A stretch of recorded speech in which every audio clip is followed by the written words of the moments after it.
Youngest sexy bold star ako dati. Kami ni Rudy talaga is nagsama 7 years. Tapos si Dolphy, 8 years. So, ibig sabihin, kami ni Joey is 13 years. Lahat sila mapagmahal sa mga anak. Kasi ang showbiz, pag nandiyan ka lang, yun ang publicity mo. Pag-uusapan. Pag may movie ka lalo, kailangan yung pag-usapan ka kasi may movie ka lalabas.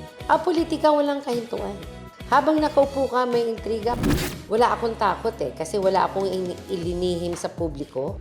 Sobrang de-depress ako noon. Actually, nag-check-in ako noon Kasi ito lang ako ito lang. Ito ho. Hindi plastic. Kumusta ka?